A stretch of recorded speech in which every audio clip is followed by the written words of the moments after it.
बिस्मिल्लाहिर्रहमानिर्रहीम। अस्सलाम वालेकुम। क्लास 7 मैथमेटिक्स इन टेक्स्ट बुक पोर्ट जामशोरो से आज हम करेंगे unit 6 direct and inverse variation से एक्सरसाइज नंबर 6.1 का क्वेश्चन नंबर 4। तो क्वेश्चन 4 करने से पहले मैं आपको बता दूं कि मैंने इस एक्सरसाइज के जो पिछले 3 क्वेश्चन हैं, फर्स्ट क्वेश्चन यहाँ है और बाकी सेकंड और थर्ड इस पेज पर हैं। तो ये तीनों क्वेश्चंस मैंने इनको सॉल्व किया है और इनकी वीडियो बनाकर अपने चैनल पर अपलोड कर दी है अलग अलग।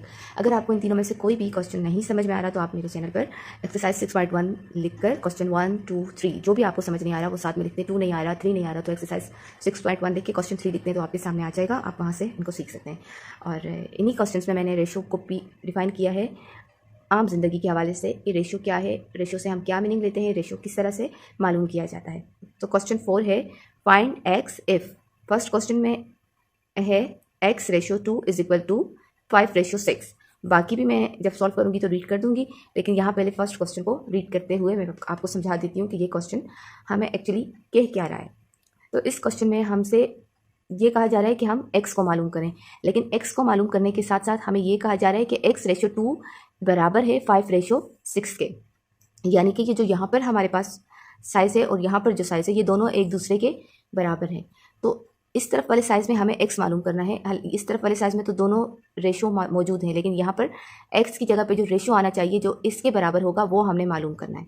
अब ये बराबर कैसे हैं इसको मैं आपको समझाती हूँ कॉपी में, लेकिन जब रेशो के सवालात हम सॉल्व करते हैं तो हमारे पास एक तरफ भी रेशो के साथ साइज़ हो और दूसरी तरफ भी रेशो के साथ साइज़ हो और दरमियान में इज इक्वल टू का निशान हो, तो ऐसे क्वेश्चन कहलाते हैं प्रोपोर्शन।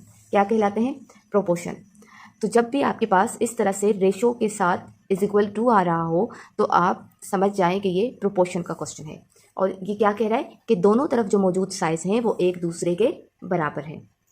अब ये एक दूसरे के बराबर हैं कि क्या कहानी है वो भी मैं आपको यहाँ कॉपी में समझाती हूँ, फिर हम इनको सॉल्व करेंगे। तो यहाँ पर मैंने 4 लोग लिए हैं, अली का रेशो जाहिद के साथ और दूसरी तरफ साइम का रेशो है अहमद के साथ। ये 2 अलग लोग हैं, ये 2 अलग लोग हैं। अब इनके पास जो चीज़ें हैं वो अलग अलग मिकदारों में हैं और इधर भी इन दोनों के पास जो चीज़ें हैं वो अलग अलग क्वांटिटी में हैं, लेकिन दोनों की चीज़ें यहाँ पर कहा जा रहा है कि जब उन चीज़ों को बांटा गया तो जो बांट थी, जो बंटवारा हुआ वो बराबर ही हुआ है, इस तरफ के लोगों में भी और इस तरफ के दोनों लोगों में भी, तो बंटवारा बराबर है। अब यहाँ आप सपोज करें कि टोटल 8 चॉकलेट्स हैं और इस तरफ टोटल 16 चॉकलेट्स हैं।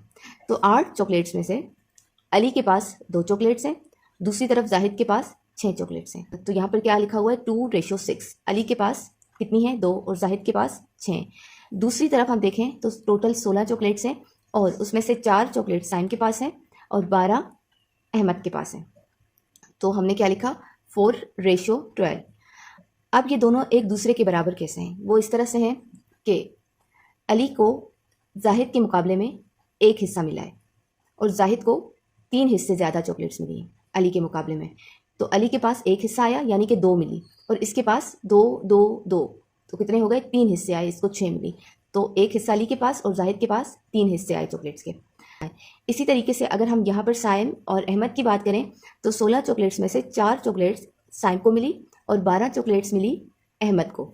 तो 16 में से जो एक हिस्सा, 16 के हम टोटल 4 हिस्से करते हैं तो 4 हिस्सों में से 1 हिस्सा साइम के पास आया और 3 हिस्से जो बाकी हैं वो किसके पास आ गए? अहमद के पास।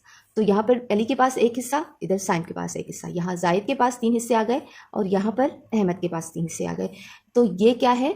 दोनों रेशो में जो भी हमारे पास साइज था वो एक दूसरे के बराबर हुआ। यहाँ पर भी 1 रेशो 3 और यहाँ पर भी 1 रेशो 3। इसको हम इस तरह से भी कह सकते हैं कि 2 1s are 2 and 2 3s are 6। यहाँ पर 4 1s are 4 and 4 3s are 12। तो आई होप आपको ये समझ आ गया होगा कि एक तरफ जो रेशो में चीज़ है वो दूसरी तरफ रेशो की चीज़ के कैसे बराबर है। इसीलिए लिखा हुआ है कि 2 ratio 6 is equal to 4 ratio 12। अब इसी तरह से हमने क्वेश्चन 4 करना है और यहाँ हमें कहा गया है कि ये दोनों एक दूसरे के बराबर हैं, लेकिन x हमने मालूम करना है। x पर यहाँ पर कौन सा वाला हमारे पास साइज आएगा जो इसके बराबर होगा। तो इसको मालूम करने के लिए हम जाते हैं रजिस्टर में। यहाँ पर मैंने पहले से क्वेश्चन को उतार दिया है। फर्स्ट क्वेश्चन है x ratio 2 is equal to 5 ratio 6। तो दोबारा से हम यहाँ क्वेश्चन उतारेंगे सोल्यूशन के बाद। x ratio 2 is equal to 5 ratio 6। अब इसको सॉल्व करने का तरीका क्या है? x को मालूम करने के लिए सॉल्व करने का तरीका क्या है कि ये जो बाहर बाहर वाले दोनों हैं ये आपस में हम करेंगे मल्टीप्लाई, और ये जो अंदर वाले दोनों हैं ये आपस में मल्टीप्लाई होंगे। ये बात आपने याद रखनी है। अब कैसे है, x किसके साथ मल्टीप्लाई होना है, 6 के साथ, तो हम लिखेंगे x मल्टीप्लाई 6। दूसरी तरफ हमारे पास है 2 और 5, 2 किसके साथ मल्टीप्लाई हो रहा है, 5 के साथ। अब x 6 आर 6x और 2 5 आर 10। इतना लिखने के बाद अब हम क्या करेंगे, यहाँ पर जो 6x मल्टीप्लाई में आ रहा है उसको दूसरी तरफ लेकर आएंगे। तो दूसरी तरफ लेकर आने का क्या तरीका है, x को यहाँ हम एक दफ़ा लिखेंगे और ये वाला x जब इस तरफ आएगा, यहाँ से उठ के यहाँ पर आएगा, तो यहाँ ये किस में है, मल्टीप्लिकेशन में। तो हम इसको मल्टीप्लिकेशन से हम इसको लेकर आएंगे, जब इस तरफ यहाँ से शिफ्ट होकर इस साइड पर आएगा तो ये आ जाएगा डिवाइड में। किस में आ जाएगा, डिवाइड में। अब 6 आ गया डिवाइड में। अब हम देखेंगे कि क्या ये दोनों किसी एक टेबल में आते हैं, हाँ आते हैं, 2 के टेबल में ही आते हैं। 2 3 ज़ा 6 एंड 2 5 ज़ा 10। अब क्या ये मज़ीद कट सकता है, नहीं, मज़ीद हम इसको कट नहीं कर सकते। तो अब हमारे पास क्या आया, x क्या आया, 5/3। तो यहाँ पर जो हमारे पास 5/3 आया है वही x है, जो यहाँ हमें मालूम करना था सवाल में, ये वही है। तो हम क्या कह सकते हैं कि 5/3 रेशो 2 = 5/6, यानी कि 5/3 रेशो 2 बराबर है 5/6 के। तो ये x हमने क्वेश्चन 1 में मालूम कर लिया है। क्वेश्चन नंबर 2, क्वेश्चन नंबर 2 है 3/x = 9/7। तो दोबारा से हम यहाँ पर क्वेश्चन उतारेंगे, 3/x = 9/7।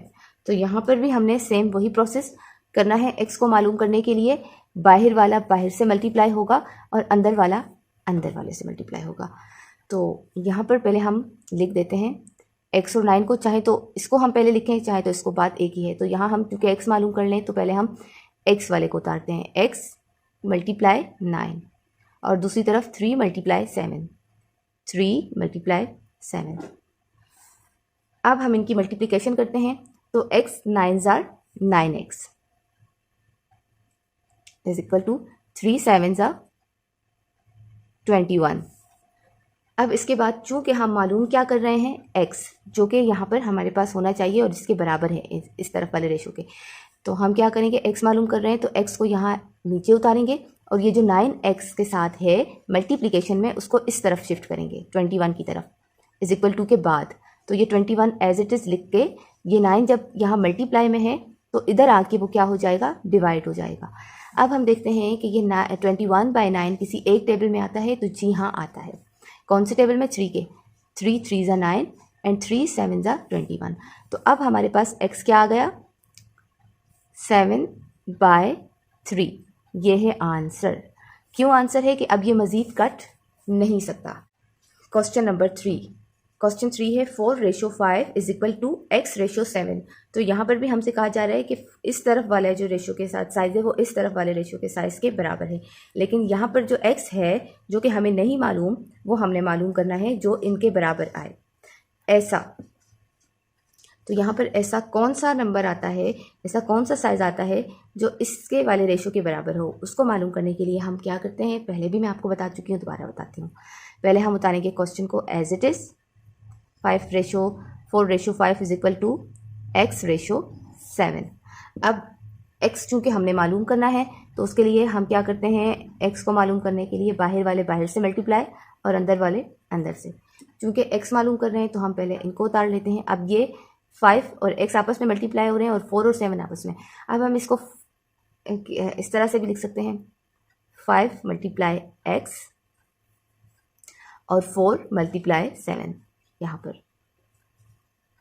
अच्छा, 7 × 4 लिखें या 4 × 7 लिखें, एक ही बात है। इसी तरीके से 5 × x लिखें या x × 5 लिखें, एक ही बात है। अब 5x = 5x, ठीक है, और फिर 4 7 = 28 और 7 4 = 28, बोथ ऑफ सेम, 28 लिख दिया।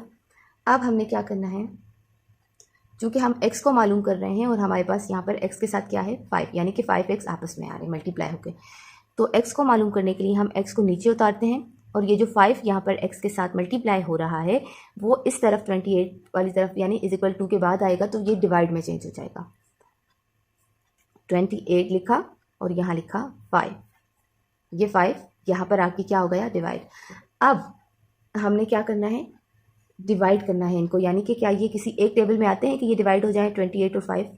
तो दोनों किसी एक टेबल में नहीं आते। 5 अपने टेबल में आता है, ये प्राइम नंबर है, और 28 5 के टेबल में नहीं आता, तो ये मज़ीद डिवाइड नहीं हो सकते। तो हम क्या कहेंगे कि यही हमारा आंसर है, 28/5 आंसर है, यानी कि x क्या है, 28/5। 4/5 के बराबर क्या है, यहाँ पर x में क्या आ गया, 28/5/7। तो ये आंसर है। आई होप आपको क्वेश्चन नंबर 3 समझ आ गई होगी, और ये भी पता चल गया होगा कि जब दो तरफ अलग अलग साइज़ों और उनके दरमियान इज इक्वल टू का निशान हो और ये हमसे कहा जा रहा हो कि दोनों एक दूसरे के बराबर हैं, तो ऐसे क्वेश्चंस को हम क्या कहेंगे, प्रोपोर्शनल क्वेश्चंस, यानी कि ये प्रोपोर्शनल के प्रोपोर्शंस हैं, ये दोनों के तनासुब की बात कर रहे हैं कि दोनों बराबर हैं, यहाँ पर प्रोपोर्शन का मेथड यूज़ होगा। तो इसके साथ अल्लाह हाफिज़, दुआ में याद रखिएगा, दुरूद पाक पढ़ते रहें, और वीडियो को लाइक, चैनल को सब्सक्राइब ज़रूर करें। और जितने भी चैनल्स कोई अच्छा काम कर रहे हैं, ऐसा काम जिससे दुनिया या आखिरत का फ़ायदा आपको होता है या किसी दूसरे इंसान को हो रहा है, तो ऐसे लोगों की वीडियोस को ज़रूर लाइक करें। आपकी ये जो छोटी सी नेकी है, हो सकता है उनकी ज़िंदगी में आसानी लाए, और आपके लिए भी अल्लाह ताला की ज़ात इस तरह की छोटी छोटी, सिर्फ यही नहीं और भी बहुत सारी छोटी छोटी नेकियों की वजह से अल्लाह की ज़ात आपके लिए भी आसानी करे।